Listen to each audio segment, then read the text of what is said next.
As everyone knows, the Scottish top flight has been dominated by two teams for a long while now. That's Celtic and Rangers. In fact, the dominance goes so far back, you have to go 40 years ago to the early 1980s for any other club to have won the league, and that was Aberdeen, managed by Sir Alex Ferguson at the time. Now, since then, no one's really been able to throw those two off their perch at the top of the league, but today I'm going to try and change that. In 5 years, I'm going to attempt the impossible rebuild of not just trying to get Aberdeen to the league title once more, but also try and win a European trophy. And in Football Manager, Aberdeen have a few things already going for them. We've got a dedicated fan base, even if the stadium isn't the biggest, and some great facilities that might not quite rival Celtic and Rangers, but they're definitely some of the best in the country. And the club aren't strangers to success. Not only have they won some of the Scottish Cups and of course the top division on 4 occasions, but also they have European pedigree too, with a Super Cup win in '83 and a European Cup Winners' Cup in the same year. In terms of squad quality though, our team is nowhere near the big two in the league, but there are still some decent talents that might help us put up a challenge. The transfer update I've got on means we do get Aberdeen's biggest signing of the summer, Sivert Nilsson. 23-year-old Duke is one of the most exciting players in the league, even if he is a little bit inconsistent, but Bojan Miovski is the real star, our main man up top, who we're hoping can score a ton of goals. For those of you that do keep up with Aberdeen's transfer news, you might know that Miovski has moved over to Girona in Spain, but the transfer update I've got didn't have that transfer in it just yet because it is very recent. But even if he was to leave, the club's actually got some good young prospects already there. Nigerian 21-year-old Peter Ambrose could grow into a big talent, whilst former Liverpool player Leighton Clarkson is already one of our best. And despite only being 19, academy product Ryan Duncan is already set for that right wing spot. But even with all those players highlighted, we've still got 50-1 odds of winning the title, which is crazy for a team predicted 4th in Football Manager, but it just shows the gap between us and the top two. Hearts are apparently a little bit better than us currently, but Rangers and Celtic are going to be favourites for the title in pretty much every season that we do here, and we're going to have to try and change that with some transfers. Unfortunately though, there is not much to work with. 250k transfer budget, 4k of wage budget, but no matter what, I'm going to try and get some transfer business done ahead of our first season, so I'm going to see what I can do and try and bring in some players to take us a little bit closer to that title challenge. And now that the first transfer window is complete, I won't lie to you, I wasn't able to do too much with the budgets that we had, but I still think I've added enough quality to just up our challenge just that little bit. Let's talk about a couple of outgoings first though. They're only loans away, but Evan Towler is an academy product that we've loaned to Inverness for the season to hopefully develop a little bit and fulfill that potential. And the same can be said for Jack Milne, who has also been loaned out to Dunfermline Athletic in the lower divisions. And with the money I did have, permanent transfers were kind of off the table for anyone of quality, so what I decided to do was loan in 2 talents. The first one is from a Premier League side in Brighton. We picked up Jensen Weir, who is a Scottish under-17 international, formerly of Wigan, went to Brighton. The most football he's played has been at Morecambe in League One, but he's going to take the step up. We're not paying a crazy fee for him, so hopefully he can add some bites at midfield. And I've also picked up a youngster from Liverpool. Cade Gordon joins us on a season-long loan. He's going to offer an option on both wings, suits our tactic nicely.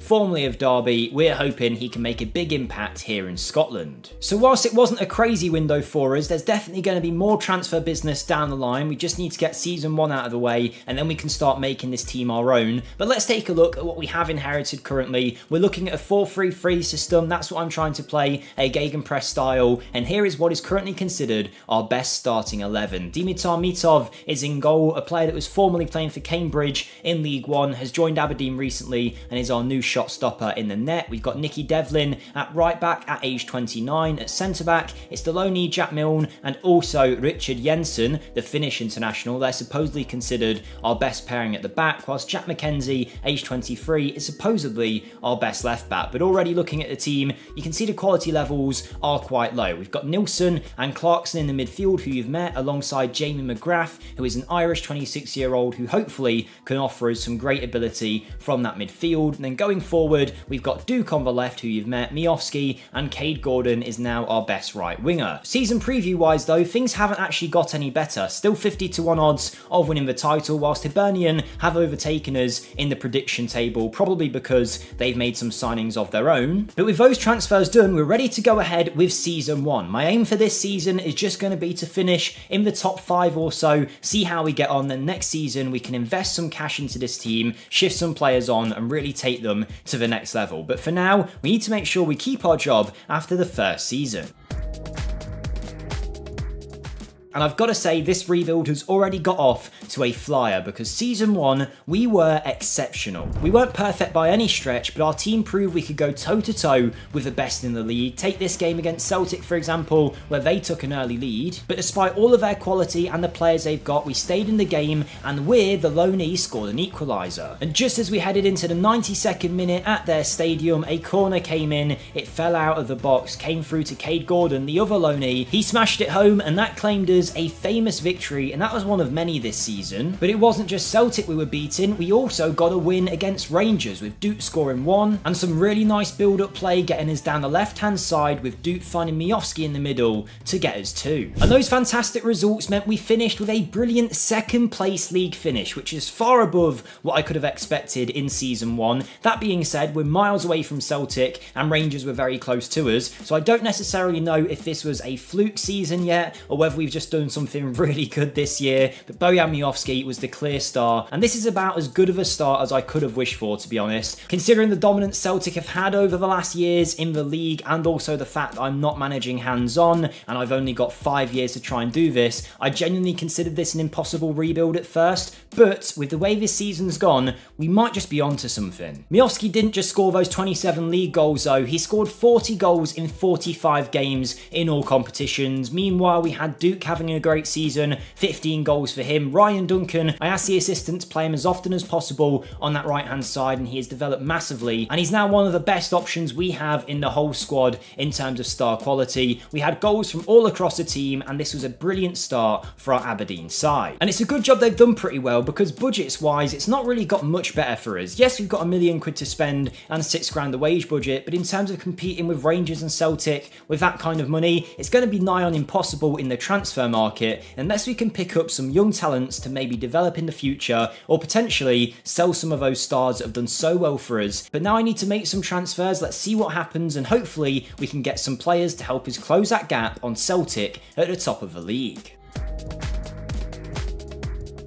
And in Season 2, I wanted to overhaul the squad as much as possible with the budgets I had, and I definitely think I did that, with plenty of outgoings and incomings too. But before we show you them, I just want to ask you guys to show me some support if you could, by smashing that like button and subscribing if you haven't already, on the road to 40k. Comment down below what rebuild you want to see next, and if you want to continue this one, you can find all the save files over on my Patreon, linked in the description, so thank you to anyone who supports me over there. But one more thing that I want to talk about before we see those transfers is my partner for this video, which is So Rare. So Rare is fantasy football taken to another level. You pick your lineup for a specific game week, and you're then rewarded not just on goals and assists, but on everything from key passes to tackles, and you can choose players from some of your favourite clubs with plenty of licensed leagues and teams from across the world. Now this isn't something where I have to pretend that I like it for the sake of a sponsorship. So Rare is something that I've played for 2 years now, non-stop. I even used to make dedicated videos about So Rare. That's how much I'm into it. There's a completely free mode called Rivals where you can earn rewards based on your team's score, and there's also the Pro competition where you can buy cards that you enter into competitions to win more cards and money too. The cards you earn have a value and you can sell them on the market to other players. Now yes, the fantasy side of it is fun, but as a football manager player, the thing that I love doing the most is picking players off the market that I think are going to have a good season, or wonder kids I think are going to be better in the future, and then you can reap the rewards of that, whether you sell them on after they start performing, or you use them in your lineups on a weekly basis to earn your rewards. Now it's super easy to sign up, and if you use my link in the description and then purchase 5 cards off the primary market on So Rare, you'll get £50 in credit to purchase more cards for your account, and I get a kickback from that too. Now bear in mind, all cards are different values, some are cheaper, some are more expensive, so you could go out there and pick up 5 of the cheaper ones to earn that credit, but that's totally up to you. Of course there's a free mode to play as well, should you just want to play that, and I think you'll have great fun on that also. So a big thanks to So Rare for supporting the channel, and thanks to any of you guys that check it out in the link below. But let's take a look at the transfers. And there were a lot of sales, so I'll try and move through them as quick as possible. Senegalese 24-year-old Pape Guy has gone to join a Belgian side for 9,000. 26-year-old goalkeeper Ross Doohan has moved to Dundee United for a very small fee. Jaden Richardson has gone to English side Wigan for a fee of 33,000. Whilst 31-year-old centre-back Angus MacDonald has also left the club to join Motherwell for 65k. A surprising signing, Jamie McGrath has also left to go join Auxerre out in France. Now he was someone that looked like one of our best players, but last season did not play much at all, wanted to leave, so we've let him go for 87,000. Shaden Morris is joining Ryan Reynolds' Wrexham team for 105k, while Vicente Bessuan has gone to join Vitesse Arnhem, the team on my wall right there, for 110,000. And as you saw, a lot of those transfers were low amounts, but it was just about shifting people on, getting the deadwood gone, and also freeing up the wage bill to allow us to make some incoming transfers.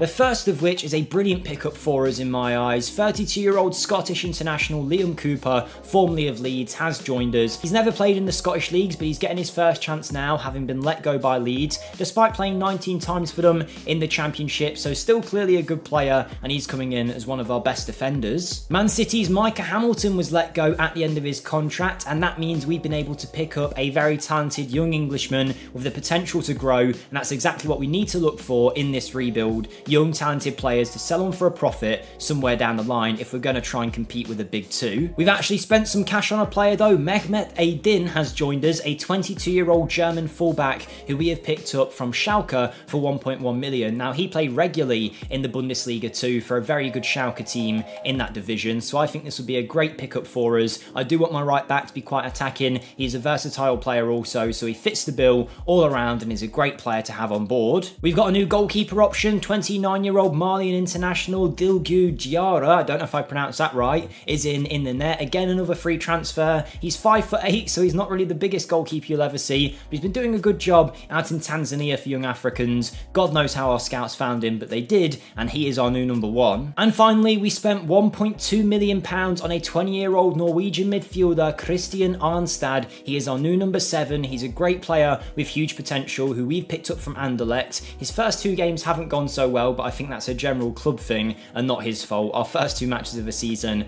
weren't the best, but Arnstad was the last of our transfers, and this is our new look best 11, which is already showing some changes. Diarra's joined in, as has Liam Cooper. We're also seeing Arnstad and Micah Hamilton make it into that first 11. Meanwhile, Ryan Duncan will continue his development on the right, and we've managed to hang on to Miofsky and Duke, and if they can have anywhere near the season they had last year, that'll be a massive benefit for us. And when it comes to the season preview, we have jumped up in the rankings a little bit, only 33-1 odds of winning the title now, which is still crazy to think we'd have to simulate this 33 times according to the game to actually win the league, but there you go. We're nowhere near Celtic just yet. Rangers seem to be falling away a little bit from Celtic, who have signed some great players in this most recent rebuild, but it's progress for us. We can't think about everyone else. And this year, of course, we will be playing European football after our brilliant second place finish. We are in the qualifying rounds for the Champions League, where we'll be facing off against Lille, so fingers crossed we can progress there, make some money in the Champions League, which will take this rebuild to another level way quicker than I expected. The Champions League money would make a huge difference, but we don't know if we're going to get through yet, so let's simulate Season 2, see how our new look team does, and hopefully we have as good of a year as we had last season.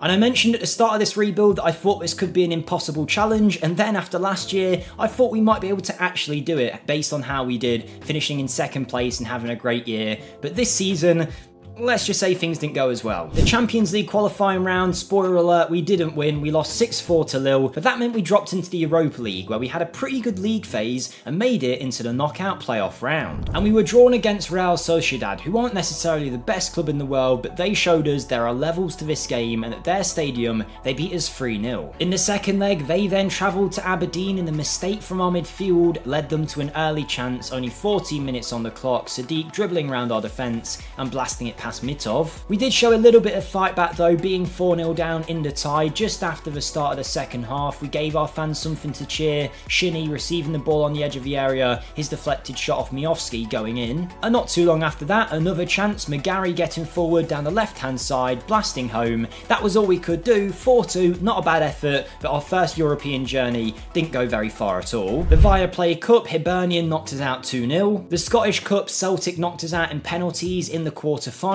But then the disappointing thing, the league table, where this season it was nowhere near as good. We only just scraped a European position, 60 points, 2 points more than Hibernian. St Mirren and Hearts having great seasons. Rangers actually falling away quite a lot from Celtic, who are only getting better at this stage. So it's nowhere near as good as season 1. This is more I would have expected us to be, but I think last year just really got my hopes up, and we need to really kick on next season if we stand any chance of getting any success in this rebuild. And it's the same names when it comes to top performers. Duke was the best player at the club this year. He managed to bag 10 goals in the league and 17 in all comps. Meanwhile, Nilsson bagged 3, Miofsky got 25 and Duncan got 10. But going into our third season, we will now actually have some money to spend. £3 million a transfer budget, £9,000 a wage budget. It's not crazy amounts, but from what we had before, it's a major difference, and I think that could mean we could really improve this team. We just need to get the transfers right.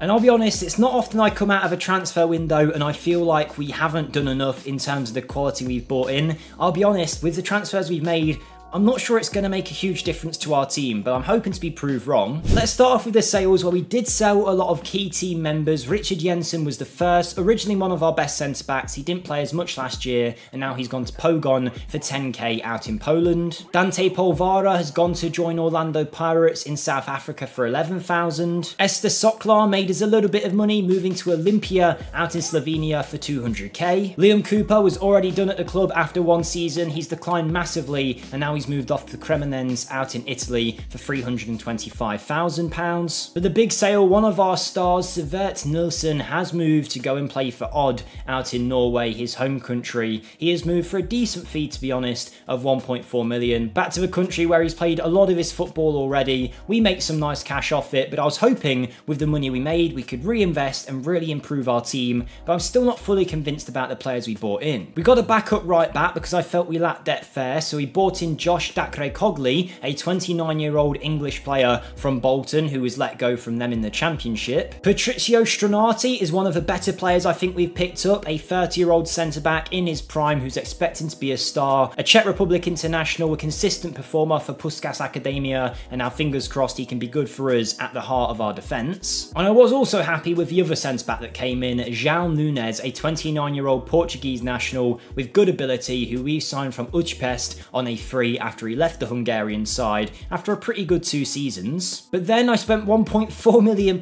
on Jordan Boss, a left back that our scouts had half scouted, and I just trusted their judgment because they said he was going to be quite good. But then he came in and I think they might have got it wrong. I thought he was going to be our starting left back, but the star ratings aren't looking good and the attributes don't look as good as I thought otherwise. He is 22, so there is time for him to grow. We've signed him from Westerlo in Belgium.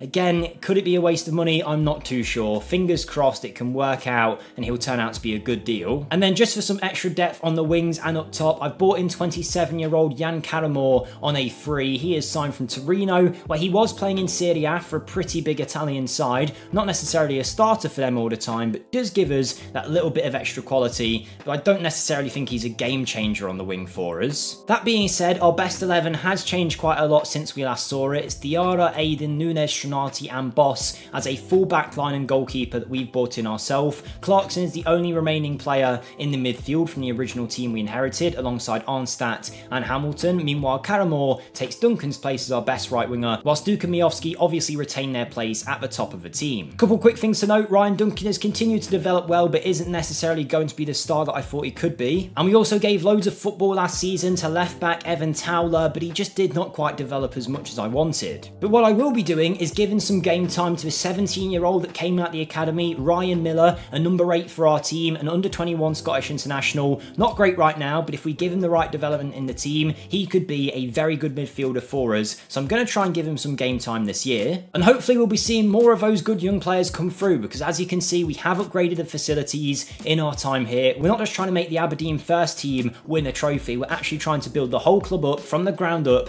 to actually make us a regular competitor to those big two, and I think that's a great place to start. But we need to see how this team can do. Can they compete with Celtic and Rangers in season 3? We've got to do better than the second year, else we're never going to get anywhere in this rebuild.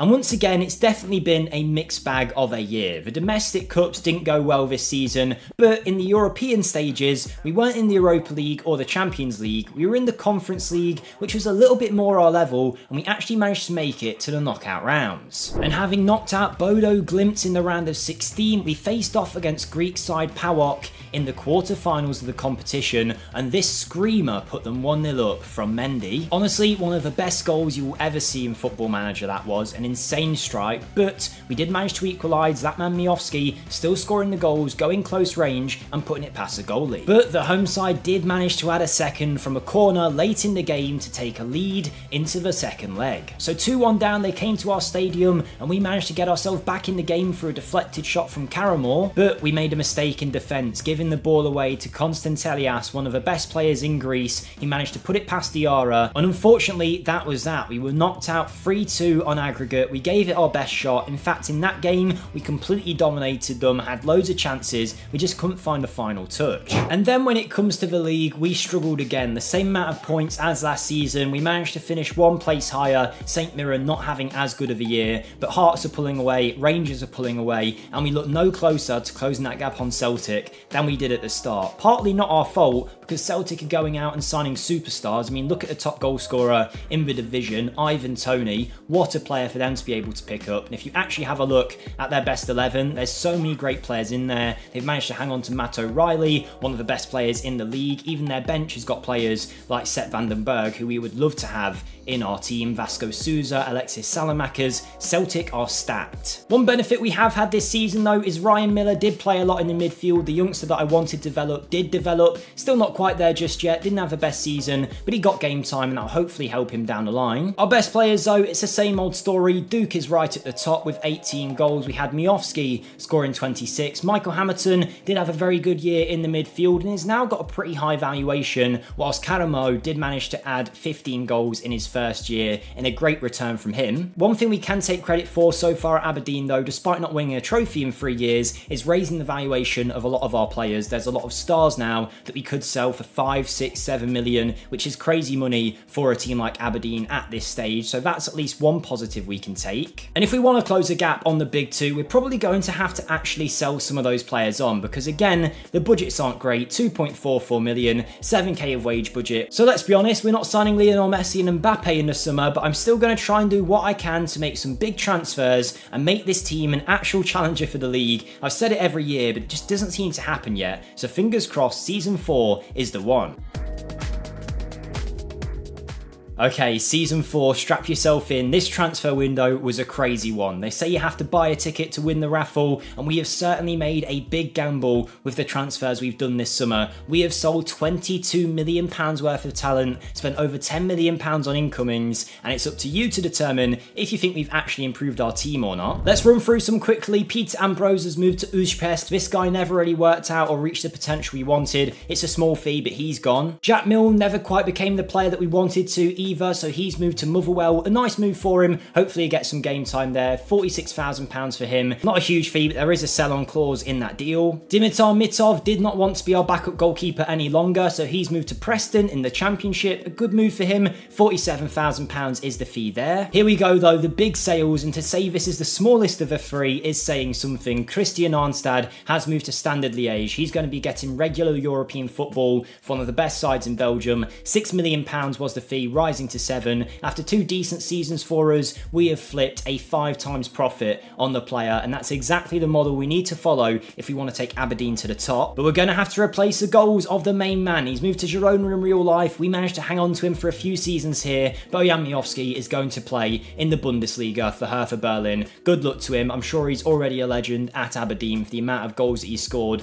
in the last few seasons, but he wanted to move on. He wasn't going to sign a new deal. It took some while to get some interest. I had to go through the intermediary feature in the game to actually get a deal done, but 6.5 million was the fee. A huge loss for the team, but it's a lot of money and we can reinvest that all over the pitch to improve our side. But when you realised he was the second biggest sale, you probably knew who was coming up as the biggest. We have lost Duke. He's going to play for Servette out in Switzerland for 8.25 million, rising to 11 mil. The guy has been unreal for us. He was a legend of my Aberdeen save back on FM24, I think it was, when I did that save. But yes, Duke has moved on. A big loss, but he makes us a huge fee. And also, the reason he wanted to leave was his choice, because if we signed a new contract with him, he thought he wasn't going to get a work permit. I don't know if he was going to be right, but I had no option after that just to sell him. So he's gone. We made some money from him, and of course that means a ton of incomings. Now, we are still limited as to who we can buy because the club's reputation is still quite small, but we have managed to add some talent. Dylan Williams is a 22-year-old fullback from Chelsea who was let go, who already comes in as one of our best players. He's a free agent, spent some time at Strasbourg and did well there, so this is a big thumbs up. Speaking of Chelsea, we've got some centre-back depth. Alfie Gilchrist has joined the club, aged 22, hasn't played much, but look, as a free signing on 6.5 grand a week, he is a very good addition. Brazilian winger Kaique has also joined us. Yes, he's not as good as people thought he might have been when Man City originally picked him up, but we've got him anyway on a free deal, not crazy wages, and add some depth on the wing. Burnley's Scott Twine was our next addition. He's going to be our Duke replacement on the left, or at least that's what I'm after from a 27-year-old. We've got him on a free. He hasn't been playing much for Burnley or for Hull when he went on loan there, to be honest, but look, he's a good player attributes-wise. I don't know why he wasn't getting football. Valued at 11 million, I feel like this is a great deal for us. The signings keep coming though. We're not even halfway through the list. Janis Antiste was the next incoming, a backup striker, age 23. You'll see who he's the backup for in a little bit, but we've got him for absolutely nothing. He's been playing for Sassuolo. He's not crazy good, but he's an adequate backup striker. You'll notice so far, by the way, no fee paid on any of these. Our next incoming was Anthony Partipillo, an Italian 31-year-old wing option. We signed him for free from Parma, where he's played Serie A football and done really well in Serie B. Caught the eyes of our scouts, so we bought him in as soon as he was available. Another free agent, Aritz Aldasoro, has joined us, a Spanish midfielder valued at £8 million, our new number 7.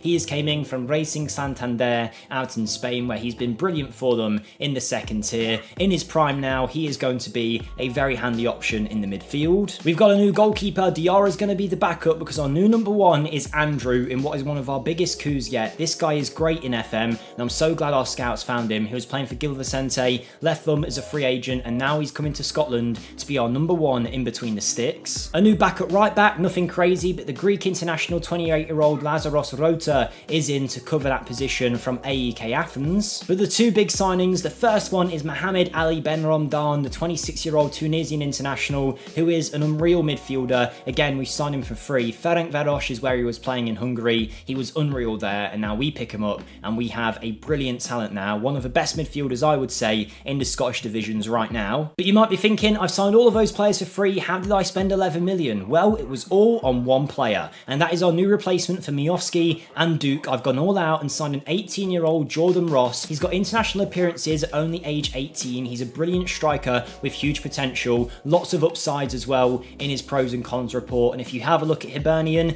he's been scoring goals since a young age. Has he been exceptional yet? Not necessarily, but we're trying to get him before he explodes into the player that I know he can be. He looks like an unreal talent, and I think he is going to tear it up for us in the Scottish leagues. So it's been a huge overhaul, but it's a risk we had to take if we want to try and close the gap on the big two teams. Andrew, Aiden, Nunes, Stranati and Dylan Williams is our new back line, with Ryan Miller, Aldasoro and Ben Ramadan in that midfield. I mean, Ryan Miller looking like a very good player now. Up front, we've got Karamo, Twine and Jordan Ross as the best, with plenty of great players in our bench and reserves, which means if we play European football, we'll stand a much better chance now with the squad depth we've got. I haven't actually checked the season preview, but fingers crossed it's looking a little bit better. We're predicted third place, 33-1 odds. The fact that Celtic are now down to 1-10 odds to win the league shows you just how far they've came. They're getting better and better, so it's going to be really tough to actually close them down in the last 2 seasons, but we've got Conference League to play, Scottish Cups, Viaplay Cups. We are really trying to bring this club forward with the players we're signing. The reputation hasn't changed. We've got really good facilities now. And with all that we've done so far, we really need some silverware to make this rebuild a success. Everything else is going well, but we just need some trophies, some on-the-pitch performances, anything like Season 1, and I think we'll be really happy with those kind of levels.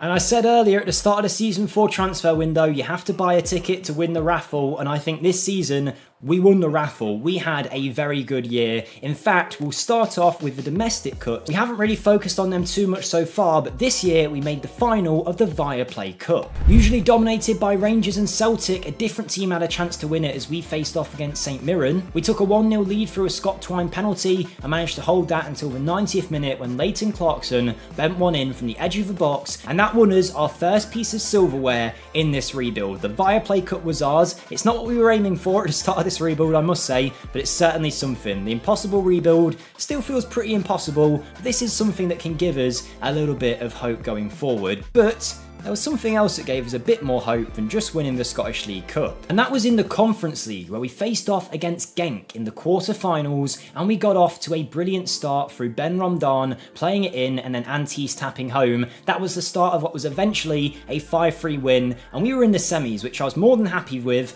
Then I saw we were drawn against Aston Villa, and realistically, I knew we were going out. And it was a trip to Villa Park to start off with, and even though I expected us to lose, we actually got an early start out of the Soro heading the ball home. But Villa are one of the Premier League's strongest teams at this stage, and Perot scored from a free kick to make it 1-1. Scott Twine though had a penalty in the 64th minute, tucked it away, and we were heading away from Villa Park with a 2-1 victory. So then they came to our stadium in Scotland, and I've got to be honest, I think any Aberdeen fan that would have watched this match will have said it was their favourite game ever. Ryan Duncan got us off to a flyer, bending one in, and the homegrown product wasn't done there. He'd already scored 1 goal in a Conference League semi-final, and he said, you know what, let's make that 2. Coming in from that side again, curling in past Martinez. At this stage, we're 4-1 up, but Villa have quality. Tielemans proving it from a free kick, making it 4-2. But we were playing some of the best football that we have played all rebuild. The ball came to Ryan Duncan again. He managed to curl it home. The homegrown product scored a hat-trick against Aston Villa. We knocked them out, and we were heading to a Conference League semi-final. And we faced off against French side Rennes, who scored early on for Amin Ghiori. After that though, we completely dominated the game. But nothing happened in the game, and unfortunately, we were about to lose a cup final in Europe until the 94th minute. We were pushing everything forward at this stage. A great ball from Aiden found Clarkson, who tucked it across to Jordan Ross, worth that 11 million just for the goal. And extra time was upon us. Scott Twine scored a penalty in the 108th minute, and we clung on to that lead until the 120th minute, where once again, we got down that right-hand side, Ross scored, and he managed to somehow win us a European competition. I've got to be honest, Conference League wasn't what I was aiming for at the start of this rebuild, but I'm going to take it. The way this has gone, Aberdeen winning a European final, I've got to be happy with that. We have won the League Cup and also the Conference League in one season. Ryan Duncan and Jordan Ross, 2 Scottish internationals, tearing it up for our Aberdeen side. And in the league, it was a much better year too. 72 points, clear of everyone else. Rangers and Hearts not too far behind, but it does mean we'll be playing Champions League football in some capacity in our last season, though it must be said, Celtic are miles away from us, and realistically, we're not going to close that gap in 1 year. So that is definitely the impossible part of this rebuild. If I was hands-on managing, maybe I'd do a little bit better, but with the way this has gone so far, I've got to be happy with what we've got. But we have some stars to build around in our last year. Jordan Ross is exceptional and has developed massively since we signed him. Mohamed Ali Ben Ramadan is already going to be a legend in the eyes of Aberdeen fans of the season he had. Scott Twine also 20 goals, Alder Soro 15 goals, Ryan Duncan 10. How he's not a Scottish international, I do not know. Ryan Miller's continuing his development, and there's plenty of great players coming through in the dev centre. But now in our last season, I've got £6 million to spend, 24 grand the wage budget. This is unheard of for an Aberdeen side, so I'm going to do everything I can in season 5 to take us as close as I can to that title.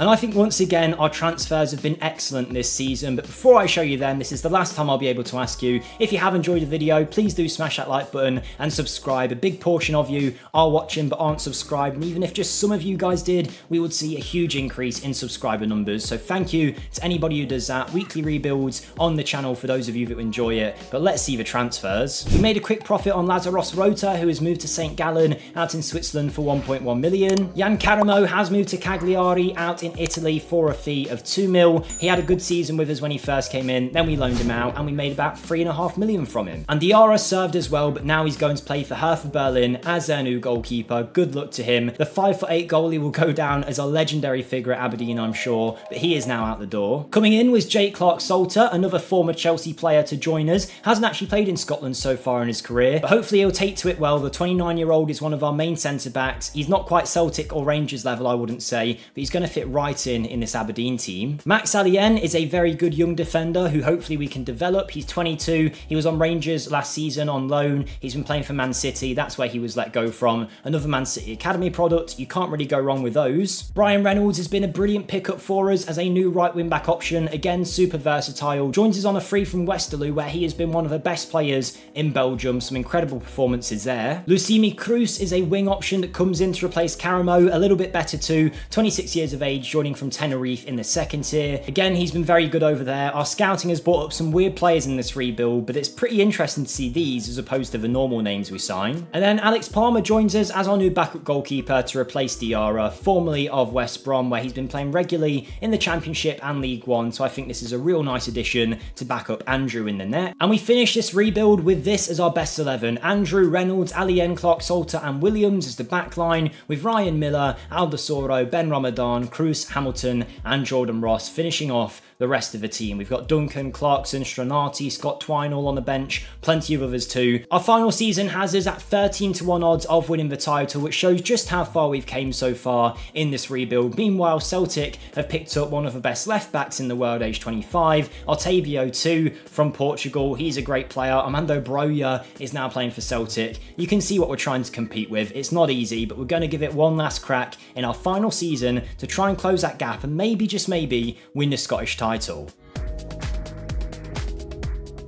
And before we see Season 5, let's just remember the good times that we had in Season 4, winning 2 trophies. It wasn't quite as good of a watch this season in terms of trophy wins, but it definitely had some drama. It was the Europa League this year for us, not the Conference League, and we faced off against Galatasaray and knocked them out, which was a great result, but in the quarterfinals, Leipzig proved too much, almost scored there in what was one of a ton of goals that they scored past us. We were knocked out. We were clearly shown that we weren't at that level just yet. But in the league, we had a neck-and-neck race with Celtic, and just to put it into perspective, I think they were having their best year ever that they've had in this 5-year rebuild that we've done, and we were managing to keep up with them right until the very end of the season. And in one of the closing games of the year, we had a chance to beat Celtic and try and climb a little bit closer to them in the table. They scored very early on to make it 1-0, but this was a huge game for us in the title race and we weren't going to lie down easy, so we did manage to pull a goal back, Hamilton getting into the area and tucking it past Kavlina to equalise. It was a ding-dong game and Amad Diallo went up the other end to create a chance for Celtic, McGregor finding Dazen, who got into the box, and Mieda tucked it past our goalie. But again, we're not lying down without a fight and we managed to get a goal back from a corner to equalise. The ball came out to Scott Twine. What a strike. Some great goals we've seen in this rebuild. And as the minutes ticked on, we did manage to create another chance. Williams down the left, intertwining with Twine, and then Antiste headed home to make it 3-2. And just to put the icing on the cake, Ryan Miller found Ryan Duncan through to Antiste to add a 4th in the game.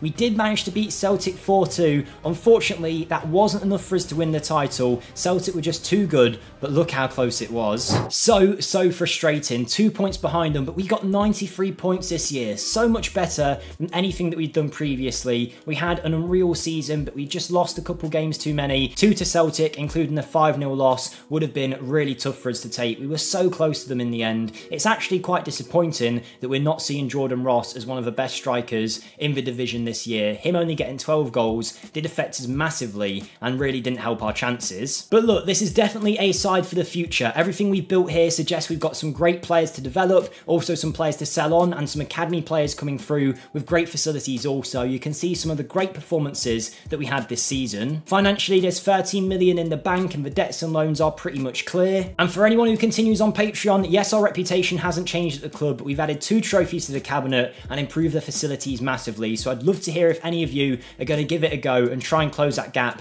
on Celtic. But that is our Aberdeen rebuild complete. We won stuff, but we didn't quite win everything we wanted to. It almost felt like an impossible rebuild with the way that Celtic were getting better and better. Let me know what you would have done different. Thank you for all the support, and make sure you do check out So Rare in the description down below. Thank you, and I'll see you next time. Goodbye.